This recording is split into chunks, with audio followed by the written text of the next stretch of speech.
Fernando, aka the Lone Star Halo, joined here by Taylor Blake Ward. You know him, you love him, you've seen him here before. We're going to talk about the draft, maybe check in a little bit about the state of Angels baseball, all that, and I'm sure much more coming up. Hey, you are now listening or watching the Halos in the Infield podcast, sponsored in part by Noble L Works over on 1621 South Sinclair, where you can get discounts by just mentioning HITI, Halos in the Infield. Drink discounts on us, baby. And also by 714 Tickets, 714 Tickets, 714 Tickets.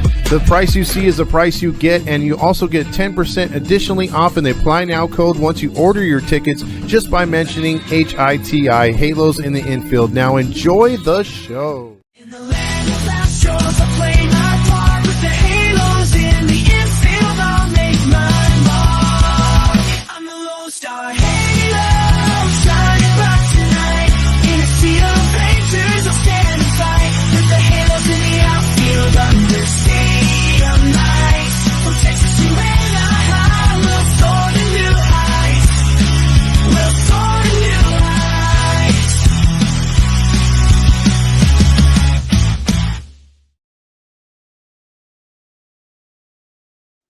Yes, I'm the Lone Star Halo, joined here by Taylor Blake Ward. Taylor, thanks for coming on. Thanks for taking the time as always. Absolutely, man. I still can't get over that opening jam. Yeah, you're a fan. Yeah. Okay, cool. Yeah, it was like I said, it was AI. You asked that last time, but I don't know. AI is doing some interesting things these days. No comment. Yeah, fair enough. So let's go ahead and dive a little bit into the state of Angels baseball, and that'll lead us into the draft. So the Carlos Estevez trade, were you surprised at all by that? Not in the sense of we all kind of knew potentially he was on the trade block, but the fact that the Angels actually went all in. Oh no, they had to get rid of him. I mean, he had value. Your other option was letting him walk at the end of the year. I mean, and you know what? You haven't surrendered trying to bring him back over the winter, but you had to move him. It's not a personal thing; it's a business thing, and I think the return was probably the bigger surprise, in my opinion. I think they were able to get two pretty quality arms out of the deal, and I think when you're talking about value wise, I think those two arms are going to outmatch the value that the Phillies are going to get over the next 2 months. But the Phillies also could win a World Series with Carlos Estevez throwing a pitch in the World Series. We've got to get there first, but I really did like the return the Angels got when it came to that. So I guess this is more of a personal opinion than anything else. Was the Carlos Estevez experiment in Anaheim successful, given that he wasn't a true closer before coming here? There was glimpses. I mean, you look at him before the All-Star break.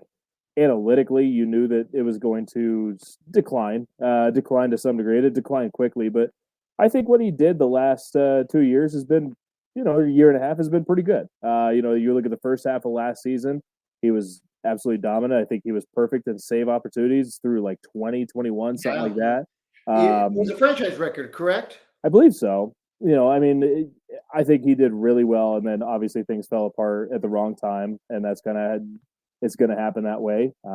Sorry, the dog. But you look at what he did this year, and the Angels were out of it, so a lot of it doesn't necessarily matter. But I think he pitched well, and I think in high leverage situations he pitched really well, and you got to give him credit.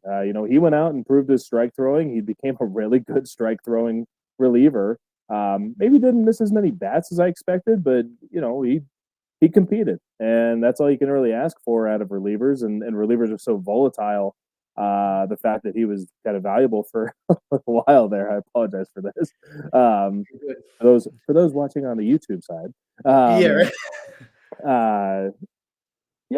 thought he did fine. I thought Carlos, and I will say this, clubhouse leader wise, Carlos is undeniably one of my favorite people who has come through the Angels clubhouse in my time covering the team.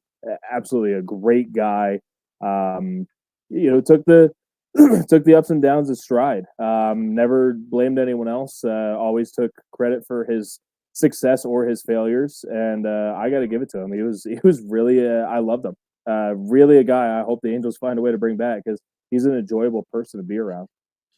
it's fair to say that his next contract will be significantly larger than what he got this go around with the Angels. Fair? It's a reliever, so it's questionable. And he doesn't miss bats the way that you look at the elite relief market. But the strike throwing was so well improved, and it didn't show any signs of declining. So I don't really know. He's up. I want to say he's 31 years old at this point. So by next time, his next contract is going to be 32, 31, 32. If you're looking at a 1 or 2 year window, it's a guy that's in his early 30s. I think what did the Angels give him? They gave him like 14 million for 2 years, something along those lines. Yeah, he's making. He made He made six point six. seven last year. And I think he made the same this year, 6.5 or something this year. So, Yeah, I was looking at the 13? spot track as we were talking. Yeah, 13-ish million, 14-ish million. I think 13.5. 7 million a year. Yeah, 17 million or 7 million a year roughly. I think is pretty much his value in the market, and the market's going to increase steadily the way that we've seen it go. So, yeah, I wouldn't be surprised if he ended up with a double-digit contract that was a multi-year contract.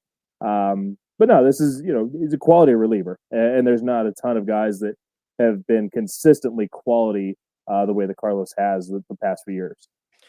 Do you see this being as a trade that helps the Angels long term? Especially because last time you and I had talked that the Angels didn't have a lot of front end of the rotation pieces. Now it only seems like you're much more of a prospect guy than I am. It seems like only one of these guys has front end stuff so far, right? Yeah, I mean, Clausen definitely has some of the best stuff across the minors, and if you talk about the Angels, you're talking about how good they draw in on stuff plus. And this is a guy, the fastball flirts with triple digits, hits triple digits. Needs a little bit different of a movement profile, and he's added a cutter that's kind of changed things. Man, my dog is going nuts. I'm sorry about that. No need to apologize. I have 3 dogs. He's got a good breaking ball, and the rest of his arsenal is growing. I don't think he's a starter. Me personally, he was a really good college reliever at Minnesota, and I might be freezing a guy in time a little bit. But the Phillies found a lot of success with him as a starter. You got to praise what the Phillies did when it came to him in his starter development. But it's still a long arm action, pretty violent finish. He's cleaned it up a little bit, but there's just so much to clean up that so many things have to go right for this guy to be a starter, and of course to be a frontline starter as well. So yes, there is the upside there, no denying that. But I still have some questions as to how much of a starter he's going to be. But definitely a guy that's going to fit a high leverage relief role if he does fall into the relief category. I think it's a really good special arm, but you have to be able to show the consistency, and I'm waiting on that. But the returns have been great. I always mess up Samuel and Gary, and I'm probably butchering that, and I apologize for that if I am. But Sam Andigari, Italian born kid. We're gonna get it in the chat, but this is kind of a Ryan Prager looking guy. It's kind of a guy that reminds me a little bit of Ryan Prager. So I think there's some startability there. He's a control over command right now, but the command is improving. It's mostly an average arsenal, but it's going to work and play. And I think this is a guy that's going to see the rotation at some point, probably near the back end. I don't think it's a front line by any means, but I think it's a quality arm that's maybe an up and down starter, or even a guy that could solidify himself as an innings eater at the back of your bullpen or rotation. Okay, so we saw the Estevez trade take place. Do you think the Angels have a lot of moves left that they're actually going to go ahead and do? So a lot of our fans have had the gripe of the Angels never really fully commit to, either going all in. They never seem to fully commit. Last year they did, obviously, with the Mustaka, CJ Crone, the list goes on, Escobar. But that was really the first time in over a decade they've really gone all in on something. Do you think they're going to go all in on selling? I don't know about all in. I'm playing with my instincts here.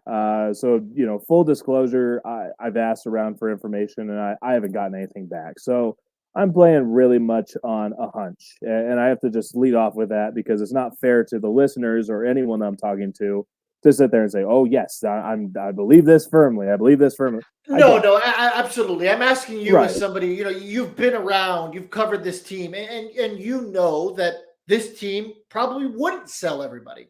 Yeah, So I think Luis Garcia is moved. I feel pretty confident that Luis Garcia is going to be moved. I don't think you're looking at anything close to what Estevez brought back, but I think you're going to get something from the move with Luis Garcia. Probably a project as opposed to a prospect. And I differentiate the two. A prospect is a guy that is a pretty legitimate guy that you see a major league future on. A project is a guy that you have to build and develop to work on. So I think, if I was to take a guess here, I think Luis Garcia is going to bring a project back. More of a hunch on this. I think one of Taylor Ward or Luis Rengifo is going to be on the move. I think one of the two, not both. Obviously with where the Angels are and what they're probably going to be next year as well, I don't think it would be egregious to move both of them and include Tyler Anderson in that as well. But I don't think the returns are going to be quality enough for Tyler Anderson. And analytically, Tyler Anderson has pitched really well this year. His performance has been off the charts with run limitation, but you dive into the numbers a little bit, he's kind of been what he is, right? It's a guy that's just going to go and compete. Teams need that, and they'll need it next year as well. And the Angels are kind of including that. The Angels kind of need innings in the rotation next year, and Tyler Anderson kind of fits that as well. So they don't have to move Tyler Anderson. They don't have to move Rengifo or Ward. But I think for value's sake, I think one of those guys, you're going to bring back some form of value, and I think this is the right time to move them. So that's personal hunch. I think one of those guys could be moved. We're looking at a little less than 24 hours at this point, and my phone is very much on alert. And I'll yell at you, Fernando, oh, yeah, saying mine goodbye. is I'm too. out of Don't here. worry. But no, I don't see. I don't see anything that's going to be overwhelming when it comes to trades. I think it's going to be, Luis Garcia for sure seems to be gone. I don't think, Reed Detmers, I don't see him moving. Yeah, I've seen those rumors. I don't. There's Do you been think the some. Strickland market is still there? It's lessened than Garcia, if you ask me. So, yeah, you can move him, and he might. That's the thing. It's what are you gaining by retaining anyone if you can get something? And it may be nothing, but it is something, right? So that's where Yeah. I would say I wouldn't rule out Strickland or Hans Kraus or any of the relievers. If someone had an interest in Matt Theis, sure, go ahead, move him. Joe Adell, Mickey Monia, whoever, right? Go ahead, move him. Because if there's value in coming back, then whatever. But I think you're primarily looking at Luis Garcia and then one of the control players. I would just say that, and I'm not 100%. I don't feel confident in saying that they're going to move one of the control trios. Yeah, I don't. I have a hard time believing that they'll move Renhefo. I don't have the hunch on that. I've seen the articles, and I know for a fact Perry's getting phone calls on Luis Renhefo. I mean, he's a very, very valuable piece right now. But I do want to add one guy into that, and I don't know if this is going to be a fair one. I think Kevin Pillar you could add into was that an category, and I don't know if he's going to bring anything back. I don't know if he's going to bring anything back at all. He honestly might be a guy that ask, and I don't think this would be egregious for him to do it, but maybe a guy to ask come mid-August to be on waiver claim, right? To be placed on waivers, try and compete with a competitive team. So I think, this is a guy at the end of his career. He's admitted it. And I don't think the return is going to be significant because, you're only getting this basically a platoon bench defensive bat kind of thing. And you're not going to surrender a whole lot of the farm for that. But I think Kevin Pillar is another guy that easily could be on the move. for our favorite player, maybe cash considerations. Yeah. Yeah, no, I really do. And another guy I have to say is one of my favorite guys that's come through the Angels clubhouse over the years. Kevin Pillar is absolutely fantastic. Total leader. I want him as my hype man. Just a good dude, good dude, had a heck of a career. Hope the best for him, and whether that ends here in Anaheim or ends somewhere else with hopefully a competitive team that's going to see the playoffs. That's where I would hope for him. Well, obviously, with less than 24 hours to the trade deadline, we're doing our trade deadline show tomorrow. Hug Watch is always in full effect all around the major leagues. So let's leave the land of speculation and maybe go to a little bit more fact dash opinion.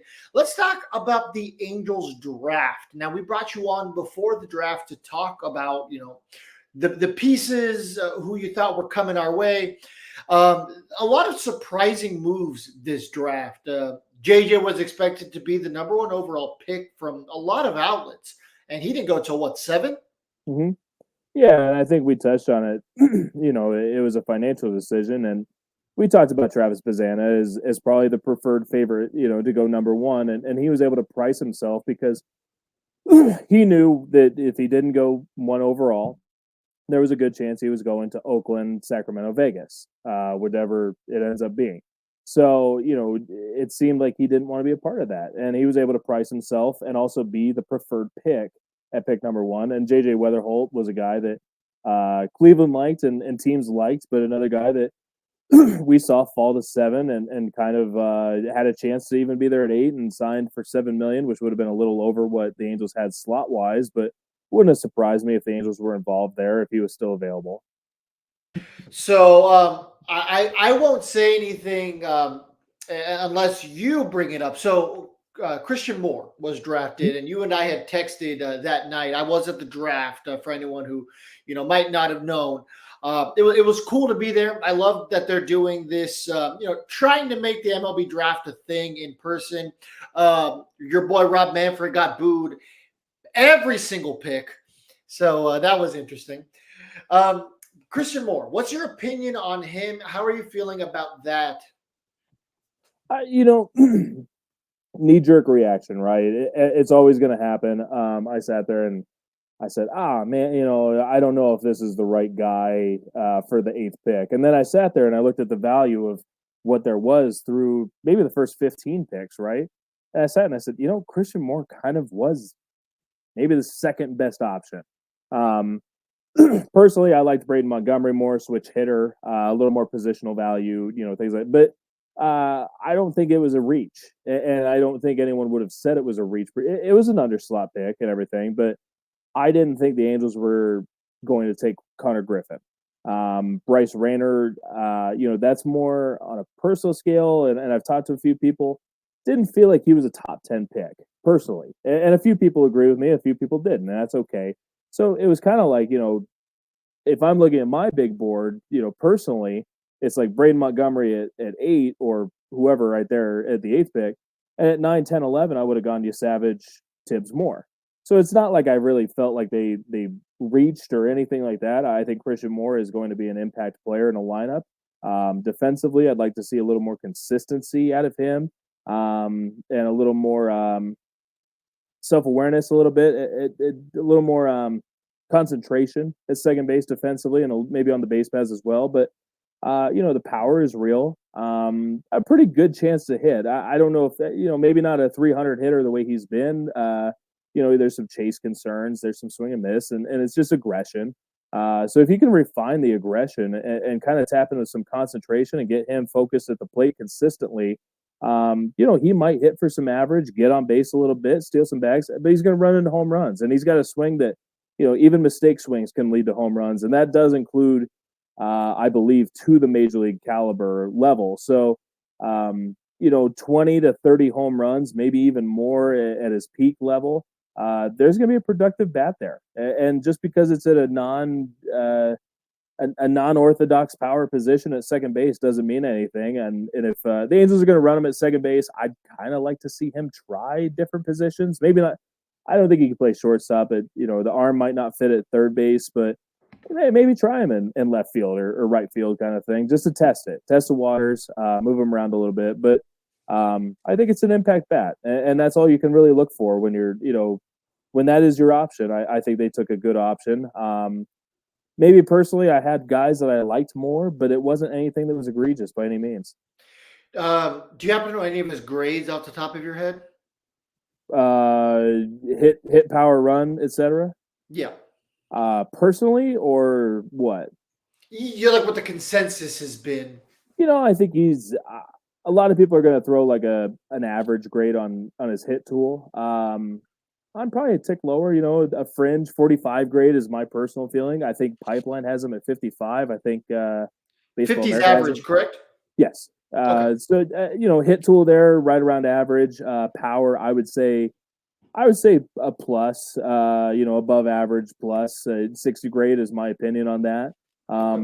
You know, running, it's more, he takes real aggressive swings. So he's not as quick out of the box as others would be, right? But, you know, his raw speed is average or better, maybe above average when he's underway. And, you know, we saw flashes of it, you know, the triple in the College World Series when he hit for the cycle. You know, he can kick on the burners and he'll steal some bases. I don't think he's a real burner, but he's going to be fine on the base paths. Defensively, fringy. You know, 40, 45 is the way I would kind of look at it. It's not like he's going to win any gold gloves, but be serviceable enough to where, and I think he'll stay at the pace with his athleticism. And if he can, you know, stay concentrated in the field, is serviceable. Nothing crazy.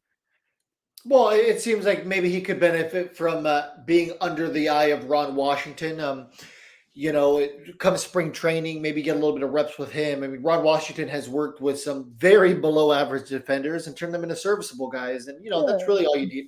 There's a lot of teams that even mentioned that as before the draft. Coming into the draft, there were clubs that said, you know, Christian Moore with Ron Washington. And I'm like, that's years out. And I was like, well, no, it's really not because it's the Angels.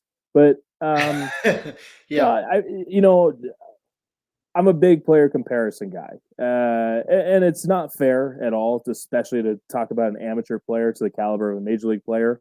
Um, but I did have a scout text me, and it made a lot of sense mentally. I side by sided it, and I looked at it. This is a guy that kind of reminds me, and reminds some others of Randy Arozarena. And you know, Randy, I think has superstar status because of when his big moments are. You know, playoffs, right? World Baseball Classic, huge moments, massive superstar status for those moments. But you look at him on paper, right, and just a normal deal.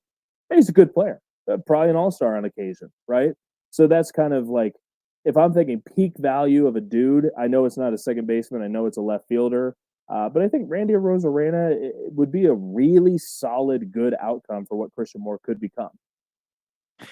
So we had talked about, and you had alluded to the fact that you think it was going to be different this time for the Angels, where they weren't necessarily going to draft for need, and they weren't probably going to draft someone who was going to have a quicker path to the majors.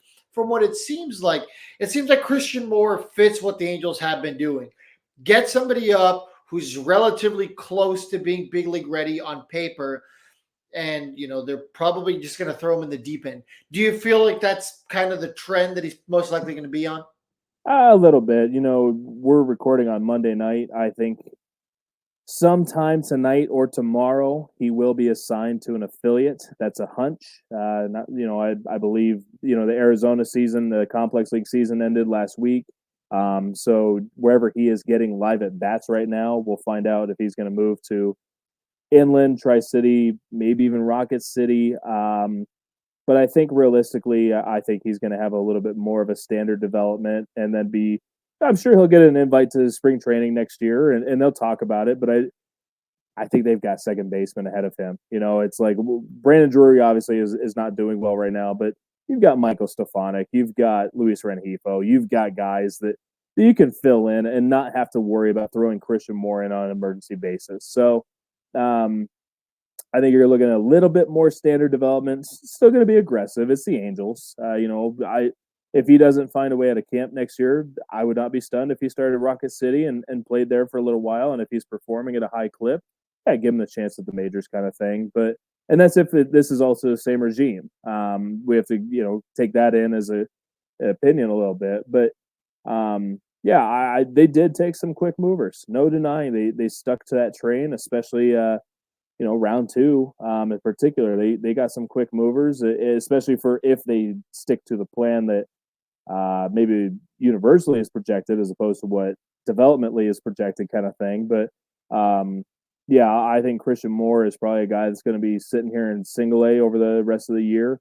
If he keeps performing at a high clip, then you see him at Rocket City before the end of the year. And he's a little surprised if he made the Angels by September, but at the same time, it's the Angels, right? There you go. It's always kind of the disclosure you're gonna throw out there. Well, it's the Angels, so we never know. So we won't talk about every single one of these guys. Obviously, I mean, we'll be here all day. But Chris Chavez, Ryan Johnson, Ryan Prager, Prager, Prager, Ryan Prager. Prager.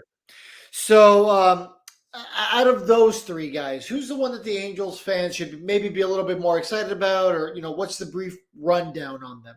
Well, Ryan Prager is going to go back to school. He's going to go back to Texas A&M. He was, in my opinion, probably the third best starting pitcher in the draft class from the college level. If you look back at the spring, right? No doubt Chase Burns and Hagen Smith were on another level with themselves. You kind of throw Trey Savage in there as well, but I think Ryan Prager was sitting right below them if you were. We have WAR figures and everything like that, but realistically, if you're looking at WAR, Cy Young voting, et cetera, for the college level, I think Prager was a top 5 starting pitcher in college baseball this last year. He's going to go back to school, try and win a national championship. One of very few top 10 round picks that are not going to sign. Might even be the only guy in the first 10 rounds that doesn't sign, and it happens. It's rare, and it just happened to be the Angels this year, so a lot of people are going to be frustrated because of it being the Angels, but it does happen. And I was playing with that 99.9 percentile of yes, he's going to sign. It's he's taking the third round. Of course he's going to sign. Blah blah blah. Right? And I was wrong. I'm okay with that. I was wrong, and I'll accept that. But I think Ryan Johnson. It's such a weird and funky setup and delivery. Very throwback to like the 70s, 80s. It's a full windup into a slingy, weird. It's just weird. But it's deceptive, and he throws strikes. And we're gonna find out real soon how much of the strikes are quality strikes. On paper strikes are very different from pro level and major league strikes. He missed a lot of bats. Good slider, good fastball. Growing into a little bit of a changeup. So there's some tools to play with there, and he's a reliever for me. But they're going to test him as a starter, and we'll see what kind of comes of it. But if he can click, I mean, it's a high upside arm, no doubt about it. He's a very high upside arm, but I think the funk and the moving parts and the violence and delivery is going to end up being high leverage relief, and it could be quick. I mean, that is a guy that I think is very quick to the majors if he's moved to relief. Chris Cortez, same thing. Not as violent, but kind of a 2-pitch arsenal and doesn't have the strike throwing so much, but they're going to try and start him.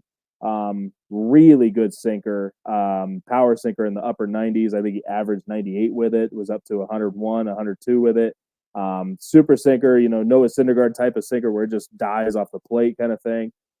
Good slider, really good slider. So 2-pitch guy, I think he's another high leverage guy. One of the better relievers in college baseball, if not the best reliever in college baseball this last year. But they're going to try and start him, and I would too. I'd give it a shot. If you're giving him a standard development as opposed to quick moving him, I would absolutely try and start him and see what you get out of it. And same with Ryan Johnson. If you're planning standard development, I'd at least try it. I don't think it's going to be successful. I think both these guys are high leverage arms as opposed to starting arms. But maybe you grow into one of these guys and they become something. I like both of them. And I think that takes the first 3 rounds. And I think they got 3 major leaguers. And one is an impact bat with a chance at 2 really good high leverage relievers or better. Do you think that either Johnson or Cortez could make it up to the big leagues sooner rather than later if it is just we're going to put you in as a reliever? That's kind of a fast track for him. I think you could try him out tomorrow. I mean, I don't think it would work. I don't think it would work. I think Ryan Johnson could miss bats right now at the major league level. But I think also these guys need the innings. And Ryan Johnson threw 100+ innings. He might be shut down for all I know. Haven't heard. The Angels haven't told me anything on that, but wouldn't surprise me if he's shut down for the year, just on innings cap. But I think on pure stuff alone, these guys could at least go compete at the major league level. I just don't think it would be pretty right now. I think they're just as Ben Joyce lives on velocity, right? Absolutely, and it's flicker. Right, lives and dies on velocity, but I think these guys could perform better than Ben Joyce could when Ben Joyce started his pro career. Okay, Um, yeah, yeah. based on He based on struggled right out the gate. right, based on what they have right now, you could toss them in a double A, and I think they would compete incredibly well. Okay, that's good to hear. That's good to hear. You In know, relief, though, in relief, over a span of 6, 7 innings, that's a different question itself. yeah, I mean, I remember when Sam Bachman was traded, or sorry, was drafted. My apologies. He was called up, and everyone had said, "Hey, this guy could be, a great closer in the major leagues, very quickly." And the Angels were adamant that they were going to try him as a starter. And really nothing has flourished from that just yet. Um, Ryan Johnson reminds me of it's a totally different operation. Sam Bachman is smaller. He's actually a little more controlled and everything like that, body wise and everything. But outcome wise, very similar mentally for me, projection wise. so let's quickly or slowly start to wrap up here. So the rest of the guys that were taken, who are some bigger names that Angels fans should stick a pin on? Like, hey, this is somebody to watch if you live in San Bernardino or up near one of the minor league affiliates. Yeah, I guess I'll start with the bats. They only took a handful. Randy Flores, pretty exciting little guy. I think his on paper performance is really going to carry him into someone people talk about because he's older, knows how to walk, knows how to use his speed, plays good defense. So the guy that's going to hit enough, get on base a lot, steal bases. On paper, when you look at a box score, I think this guy's going to be a standout. Major league value, minimal, right? But I like him, and definitely a guy that's going to fill some gaps in the organization. Ryan Nicholson, a guy, he's going to have some power. Senior sign, 5th-year senior guy. I think it's another guy, initially when you're looking at box scores, things like that, they're going to stand out. But I think you have to see what they are after they get into the upper levels of the minors. Bayan Caballero, I, I butchered his name a bunch. 15th round kid. Caraballo? Caraballo, I believe but Bayon, I mean, that is an insane body. He's 6'6", 210 pounds, looks like a total stud, shooting guard kind of body, and just incredible power, especially for being an 18-year-old.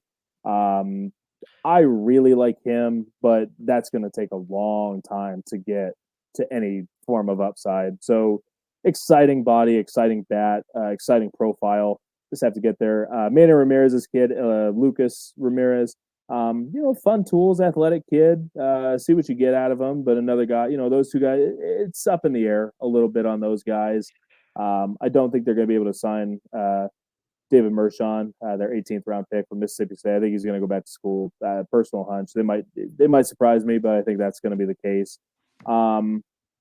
Looking at the arms, they took 2 prep players. They took 3, but Connor Gatwood is going to Auburn. But Trey Gregory Alford, Colorado arm, flirts with triple digits, has some good quality stuff, really good body to start. It's all really good starter kit tools and everything. But you got to get him to harness his delivery a little bit, harness his control. So it might take a while, but a big upside lottery ticket that they spent a lot of money on, $2 million signing bonus. Kind of a second, third round type player. So you gain that extra guy in the third day that is a legitimate prospect, but going to take some time. Dylan Jordan, and I've said Dakota Jordan was a big bat for Mississippi State that went to the Giants in the 4th round. Probably had first, second round talk, but Dylan Jordan, Florida high school arm. I think a little bit more advanced than Trey Gregory Alford with softer stuff. I think he's going to compete very similar to like a Barrett Kent player. So it's a project arm, but it's a guy that you could dream on seeing a major league value out of this arm, and they spent the money, $1.5 million on him. Good arm, good young arm, plenty of projection remaining. You just got to get to it. So I like the project there. I like the attempt of development on that. And then as we kind of go through, I'm trying to think, Bridger Holmes, a real exciting sidearm reliever, who's probably a quick mover, very much like a Luke Murphy type, Ivan Armstrong. You move him to a double-A bullpen, maybe even, initially to the double-A bullpen, but an exciting arm.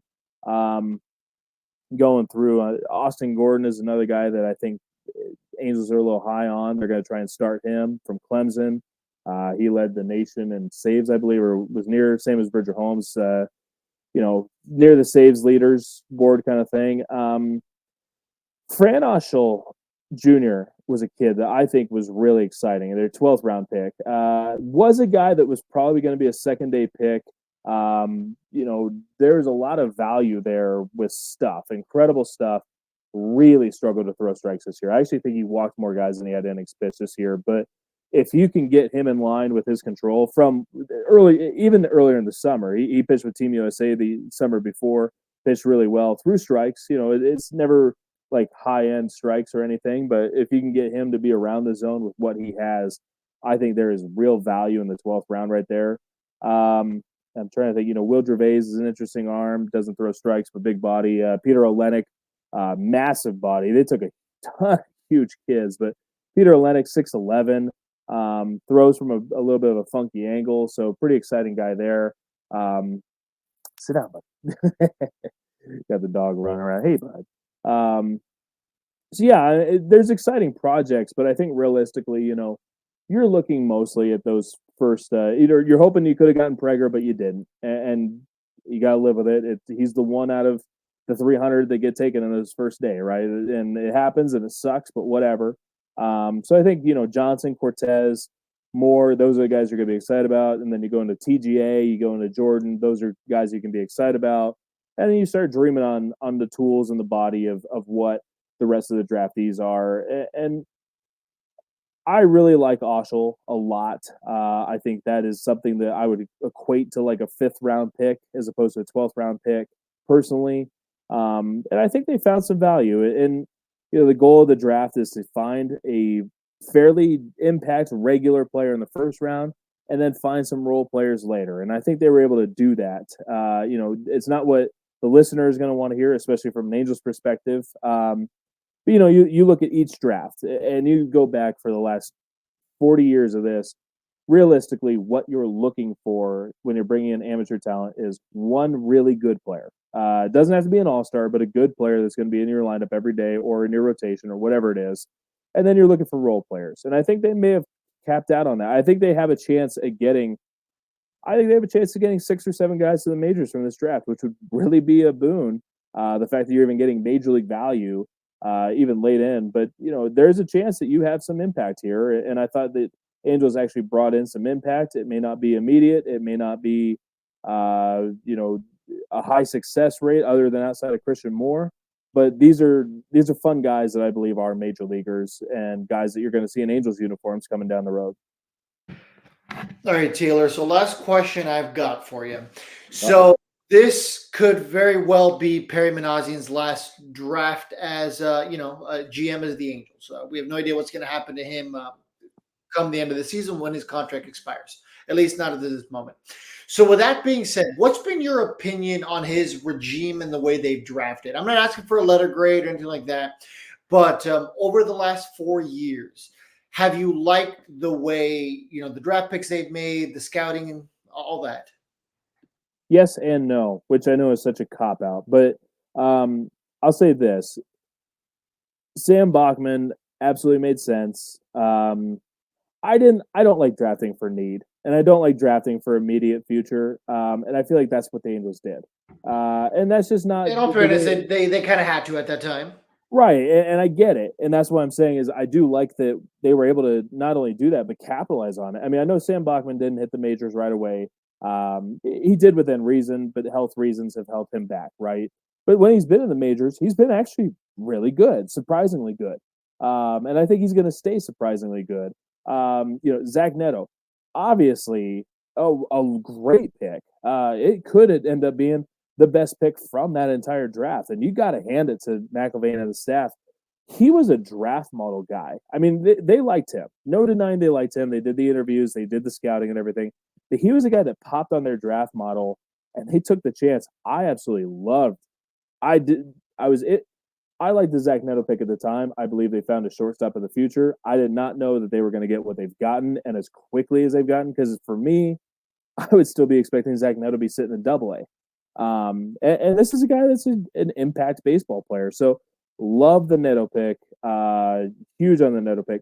Nolan Schaunwell, I'm not big on taking first baseman early. That's me. I believe that Nolan Schaunwell has his best days are way ahead of him. I think he's going to tap into some power. I think he's shown that he can hit, and I think he's going to be an impact player, and that's a big deal. And Christian Moore, like I said, it may not have been my favorite pick at the moment, but looking back and in hindsight being 2020, I think he's going to be good. So yeah, I think looking through the draft years, it hasn't been my favorite, especially right at the moment. There's other things I would go into, but I do like the Angels' use of that 11th pick and how they've moved money around, because a lot of teams are starting to figure that out. But the Angels are able to, and keep in mind, signing Tyler Anderson, signing other guys, the Angels didn't have a ton of second round picks. This was the first time they had a second round pick since they took Kai Bush in 21.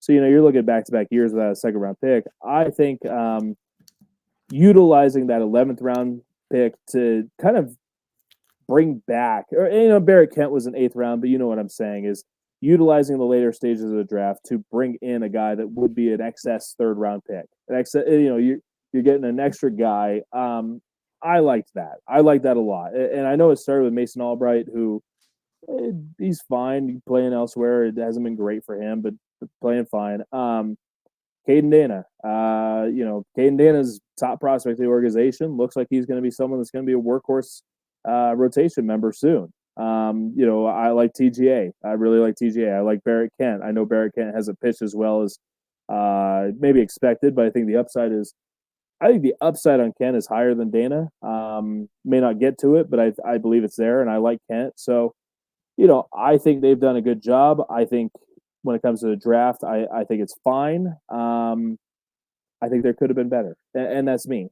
And you can always sit there, but the fact that they were able to get major leaguers consistently and get them quick, that's impressive. Because that's all you're asking for is major leaguers, and then impactful major leaguers. So you're waiting on Bachman. You're waiting on Schaunwell to reach their impact level. Zach Neto is already showing it. I think they've done well with that, and I think they're beginning to see the role players coming from. Ben Joyce is a role player, even though he's prolific college career and everyone knew who he was. He's still a role player and a reliever, but a good one at that. And like I said, Ryan Johnson, Chris Cortez, TGA, guys that could be role players, but good ones. So I do like what they've done. And we'll see what happens, but I think we're a little early in the stages of how much do you like it. I hope it's not Perry's last draft. I really like Perry. I think I see the direction he's going, and if they can find a way to find a standard development for these kids, I think they'll do all right. I will say over the last decade, there hasn't been a lot of success coming out of the Angels' first rounders before Perry fully took the reins. So, Billy Upler wasn't the most successful in those first rounders. No, I mean, be comparative, right? I mean, Jordan Adams, he's on a hot stretch right now, but he's a bench player. Kyron Paris, 2nd round, he's a bench player.